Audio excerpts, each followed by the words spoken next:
There's a powerful story that makes the rounds online, a modern-day parable about a millionaire who thought he had everyone figured out. He was a man who truly believed that every single person had a price. So, he decided to put this cynical theory to the test. And his subject wasn't a business rival or some Wall Street shark. It was his longtime, trusted maid, a woman who had quietly and loyally served his family for over a decade. The plan was as simple as it was cruel. He would leave his safe wide open. A vault just overflowing with cash, gold, and jewels. He hid a tiny camera among the books in his study to record whatever happened next. He was so sure he knew what he would see. He believed the temptation would be overwhelming, that her years of loyalty would instantly vanish in the face of a fortune that could change her life forever. He kicked back, pulled up the hidden camera's feed on his laptop, and waited to be proven right. But what he witnessed wasn't what he expected at all. Her reaction wouldn't just surprise him, it would shatter his entire view of the world, leaving him speechless and forcing him to question everything he thought he knew about wealth, integrity, and the human heart. Section 1, The Gilded Cage of Richard Holloway. In many versions of this story, the millionaire is given the name Richard Holloway, and he's the classic picture of modern ambition.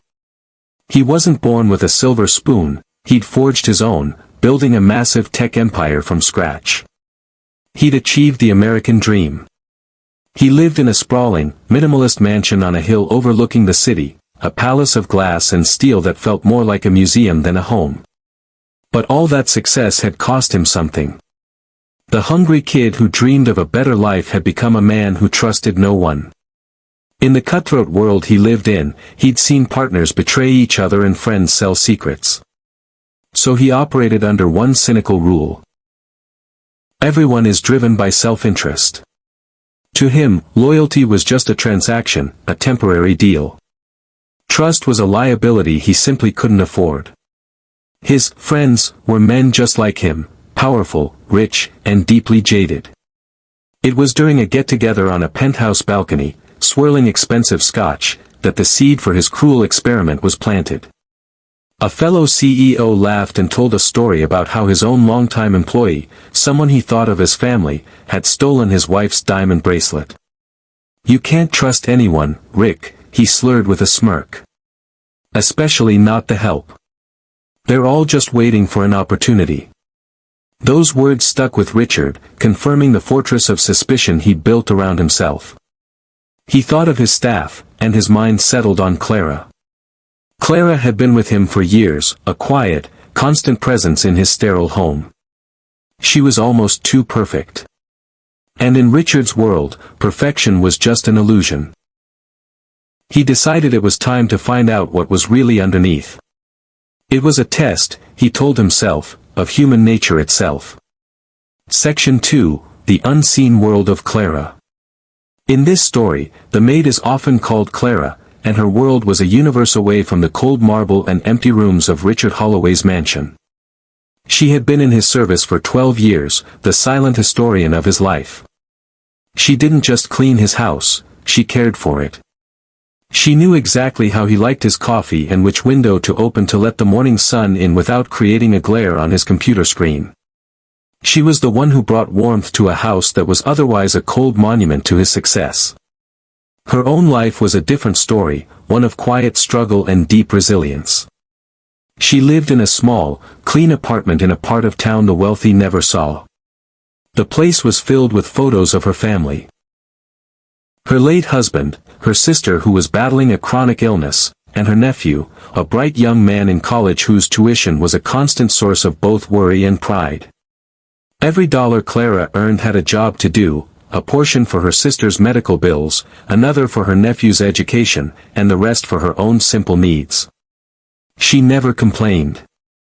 Her faith was her anchor. While she worked, she would often hum old gospel hymns, her favorite being, Amazing Grace. Her dignity was her armor, and she took immense pride in her work. Her loyalty to Richard wasn't about being subservient, it came from a genuine sense of duty. She saw the lonely man underneath the cold-hearted millionaire and hoped that one day he'd find a peace his money could never buy. Section 3, The Architect of Distrust. The final push Richard needed came from that dark conversation with his so-called friend. It festered in his mind, and he started seeing potential betrayal everywhere. He convinced himself this wasn't personal. It was an experiment, a data point. Is everyone corruptible, he wondered. Does every person's loyalty have a price? He framed it as a scientific inquiry, a human integrity test, which stripped the act of its inherent cruelty. The subject was Clara. To Richard, her unwavering loyalty was a flaw in his theory, a problem that needed to be solved. He just couldn't accept that she was simply a good person. He decided the temptation had just never been great enough. And he was about to provide it. The setup was meticulous. He chose a Thursday, a day Clara always spent cleaning the second floor, where his study was. The night before, he dug out a tiny spy camera he'd bought years ago and concealed it in the spine of a thick book on a shelf directly facing the safe. Then, he prepared the bait. He didn't just leave a few $1,000s, he wanted the temptation to be absolute. He withdrew $100,000 in cash, crisp stacks of $100 bills. Next to them, he placed his late mother's jewelry. Finally, he added a few gold bars. When he was done, the safe looked like a pirate's chest, a treasure that could solve every single one of Clara's problems. With a final, deliberate click, he swung the heavy door open, leaving it invitingly ajar. The trap was set. Section 4, The Longest Day. When Thursday morning arrived, the house felt different. Richard felt like an actor on a stage. When Clara arrived at 8 o'clock sharp, her warm, "Good morning, Mr. Holloway," felt like an indictment. He avoided her gaze and mumbled that she should give his study an extra thorough dusting. "I have back-to-back meetings off-site today," he lied, grabbing a briefcase. "I likely won't be back until late. The house is yours." Of course, he wasn't going to a meeting. He drove to a small, empty satellite office a few miles away. Here, he would be the silent observer of his own ugly drama. He opened his laptop, and the camera feed flickered to life, showing his quiet study, waiting. The hours that followed were agonizing. He watched Clara on the other security cameras as she moved through the house with her usual unhurried rhythm, sometimes humming Amazing Grace.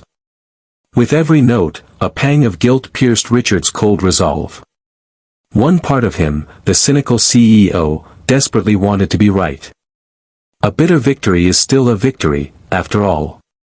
But another, smaller part of him, the part that remembered his own mother's kindness, found itself hoping, praying, that he was wrong. As the morning dragged into the afternoon, he stared at the screen, waiting for the moment of truth. Section 5, The Moment of Reckoning. At 2:15 p.m., it happened. Clara entered the study. Richard leaned toward the screen, his breath caught in his chest. She started her routine, dusting the shelves and working her way around the room. As she moved closer to the far wall, she froze. Her whole body went still. He knew she'd seen it, the heavy steel door of his safe, hanging wide open. Her first reaction wasn't greed.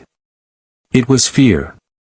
She scanned the room, as if expecting to find an intruder. She was worried there had been a robbery. Slowly, she crept toward the open vault and peered inside. The shock on her face was palpable. She saw the stacks of cash, the jewelry, the gold. It was an impossible, life-changing fortune just sitting there for the taking. Richard watched, transfixed, as a storm of emotions washed over her. He could almost see the calculations happening behind her eyes. He saw her glance down at her own tired hands.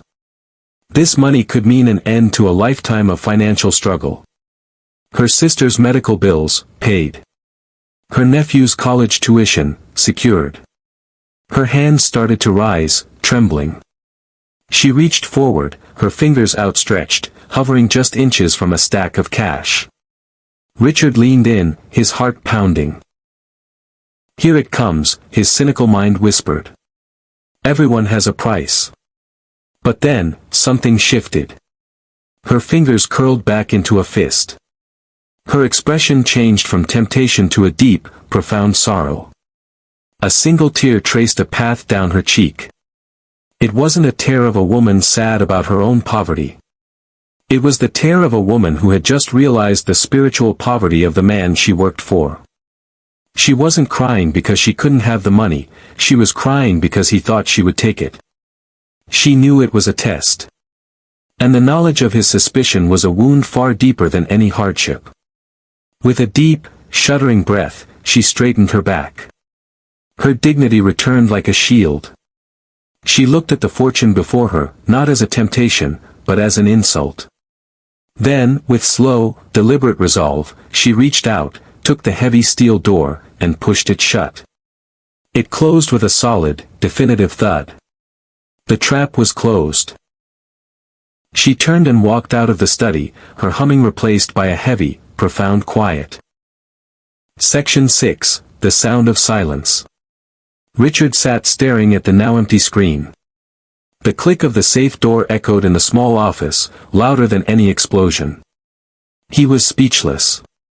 The outcome he had so confidently predicted had been utterly destroyed. He'd never anticipated this. She hadn't just closed the safe, she had closed the door on him. She had seen his ugly trick for what it was and responded not with greed, but with a quiet, devastating show of integrity. A tidal wave of shame crashed over him, so powerful it left him breathless. He felt pathetic. He, the tech mogul who could bend the world to his will, had been reduced to a petty, suspicious fool by a woman's quiet dignity. With a trembling hand, he rewound the footage and watched it again. He saw the flicker of temptation, but then he saw the hurt in her eyes. He saw that single tear. That tear undid him. It was a tear of disappointment in him. He hadn't tested her character. He had revealed the gaping void where his own should have been. The drive home was a blur. The towering skyscrapers of the city he'd conquered seemed to mock his own emptiness. For the first time in years, Richard Holloway felt poor. Morally bankrupt. He had all the money in the world and had just discovered he possessed nothing of real value. He had set a trap for his maid, but he was the one who had been caught. Section 7, The Apology. When Richard walked into his mansion, the silence was heavy and accusatory. He found Clara in the kitchen, preparing to leave. The easy familiarity they'd shared for a decade was gone, replaced by a cool, professional distance. She didn't hum. She didn't smile. She just nodded and said, "Good evening, Mr. Holloway." The formal, Mr. Holloway, hit him like a punch. He couldn't stand the pretense for another second. "Clara," he began, his voice raspy. "Please. Stop. Is there something else you require, sir?" she asked, her back still to him. "Yes," he said. "I need you to come to the study with me." He led her back to the scene of the crime. His hand shook as he pulled the book from the shelf to reveal the tiny camera. He didn't have to explain. Her eyes widened with a look of sad confirmation. She had known. He started, the words catching in his throat. "I am so sorry, Clara. What I did was inexcusable. Despicable. I violated your trust. I insulted your character. And I am more ashamed than I have ever been in my life." Clara listened, her expression unreadable. Finally, she spoke, her voice quiet but strong. "For 12 years, Mr. Holloway," she said, "I have looked after this house as if it were my own. I thought we had respect." She paused. "My life isn't easy. Money could fix many things. But my dignity, my self-respect, that is not for sale. It is the one thing I own that is more valuable than anything in that safe." Her words were a mirror, and in them, Richard saw his own brokenness. "I know," he whispered. He fumbled with a checkbook. "Please, let me make this right. A bonus, a reward for your—" "For my what?" she interrupted, her voice sharp for the first time. "For not being a thief." You don't reward people for being decent human beings, Mr. Holloway. You expect it. He dropped the checkbook. Then what can I do? He pleaded. Trust cannot be fixed with money, she said softly. It is rebuilt, moment by moment. He understood. It wasn't about a reward. It was about making amends. He established a trust to cover all of her sister's medical expenses for life. He set up a separate college fund for her nephew. He presented it not as a payment, but as a tangible apology for his own wrongdoing. After a long moment, she accepted. But more than that, he asked for her forgiveness and for her to stay.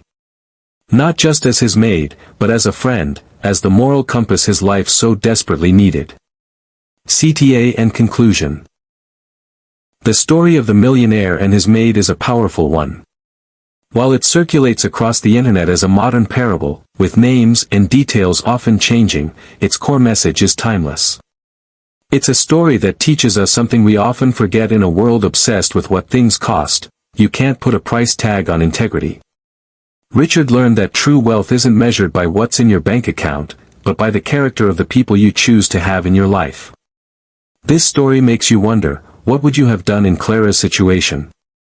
And maybe the more important question, have you ever been a Richard, letting suspicion get the better of you? What do you think is the most important lesson from this powerful story? We would love to read your thoughts in the comments below. For more stories that inspire and make you think, be sure to subscribe to our channel. And finally, if this story touched you, please share it with someone who might need to hear its message today. Thanks for watching.